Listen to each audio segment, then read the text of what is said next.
بسم اللہ الرحمن الرحیم۔ بسم اللہ الرحمن الرحیم وبہ نستعین۔ وسیم الصوب کا پیغام لے کر حاضر خدمت ہیں۔ آج درود شریف کے متعلق بعض ایک ایسی باتیں ہم کرنا چاہیں گے جو بہت سارے لوگوں کی ضرورت ہے مگر بہت سارے لوگوں کے لیے نئی ہے۔ کل مجھے ایک مشاہدہ مجھ سے بیان کیا گیا جس میں کہا تھا کہ آپ نے اب سے پہلے حمل کے استقرار کے سلسلے میں، حمل ٹھہر جائے اس کے سلسلے میں درود امی پڑھنے کا مشورہ دیا تھا۔ وہ پڑھا گیا، اللہ کا فضل ہوا، کچھ ایسا انہوں نے بتایا، ہفتہ دو ہفتہ جو بھی بتایا، کہ قریب اتنے وقت پڑھنے پر اور دم شدہ پانی پینے پر اللہ کے فضل سے استقرار حمل ہو گیا، حمل قرار پا گیا۔ دیکھو، دراصل ہم بار بار کہتے ہیں کہ ہر مرض کی دوا ہے صلی علی محمد، نبی صلی اللہ علیہ وسلم پر درود و سلام بھیجا جائے۔ اللہ نے چاہا سارے مسئلے انشاءاللہ حل ہو جائیں گے۔ جس نیت سے پڑھتے ہو وہ نیت پوری ہو جائے گی، جس مقصد سے پڑھتے ہو وہ مقصد پورا ہو جائے گا، انشاءاللہ پورا ہو جائے گا۔ ان بہن نے استقرار حمل کے سلسلے میں پڑھا، اللہ کا کرم ہو گیا، حمل استقرار پا گیا، اور اب سے پہلے کوئی بچہ، ایک بیٹی تھی اور اس کے بعد کوئی بچہ نہیں ہوا، اللہ کی مرضی سے الحمدللہ استقرار ہوا، حمل ٹھہر گیا۔ لیکن ایک بات سن لیجئے، مسئلے تو سب کے حل ہوتے ہیں۔ کچھ لوگ استقامت کے ساتھ جمے رہتے ہیں، لگے رہتے ہیں، پڑھتے رہتے ہیں، کچھ لوگ بے صبر بن کر چھوڑ کر چلے جاتے ہیں۔ اللہ کے کرم اور فضل سے کام سب کے بنتے ہیں، لیکن یاد رکھیے صبر، استقامت، استقلال کے ساتھ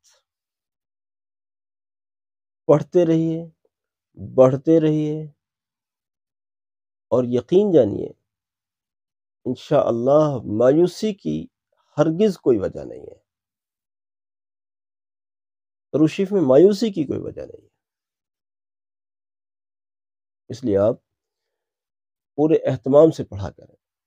ابھی تھوڑی دیر پہلے دہلی سے مجھے ایک مشاہدہ بھیجا گیا، درود ابراہیم سے متعلق تھا ویسے تو وہ، لیکن بات بہت اچھی تھی۔ انہوں نے کہا کہ میرے والد گرامی اپنے وقت کے ایک عالم دین تھے اور دہلی کے مشہور مدرسوں میں سے ایک جامعہ امینیہ کشمیری گیٹ میں پڑھاتے تھے، اور پھر وہ وقت آیا کہ وہ بوڑھے ہو گئے، یادداشت کمزور ہو گئی، ذہن کمزور ہو گیا، جسم کمزور ہو گیا، تو وہ بہرحال گھر چلے آئے۔ اور پھر کمزوری کا یہ عالم تھا کہ بیت الخلاء جانے تک میں بھی دشواری ہوتی تھی، ان کو لے جایا جاتا تھا یا جو بھی صورت ہوتی تھی۔ پھر اللہ جانے کیا ہوا، اچانک وہ گھر سے لاپتہ ہو گئے۔ جو آدمی بیت الخلاء تک نہیں جا سکتے وہ آدمی گھر سے غائب ہو گئے۔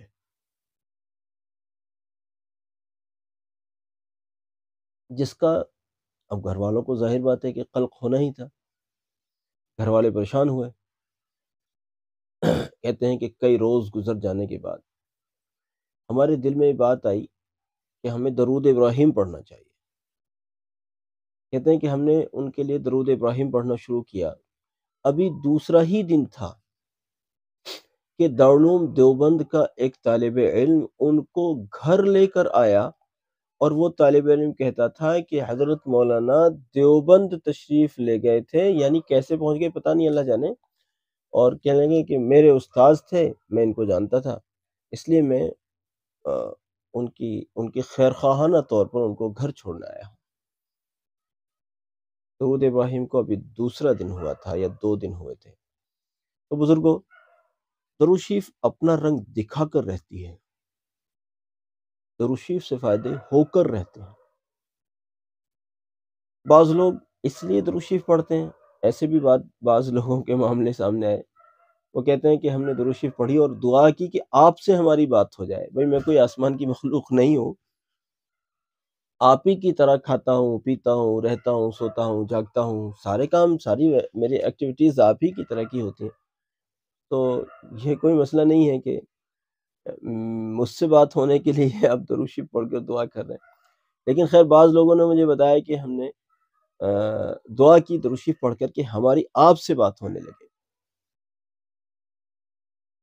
اور اللہ کا کرم ہوا کہ آپ سے بات ہونے بھی لگی، الحمدللہ۔ آپ کا نمبر مل گیا یا جو بھی صورت رہی، خیر بہرحال مجھ سے بات کرنا کوئی مشکل بات بھی نہیں ہے اور کوئی بڑی بات بھی نہیں ہے۔ مجھ جیسے کتنے فرتے ہیں اللہ کی زمین پر، اور جو بہت اہم ہیں۔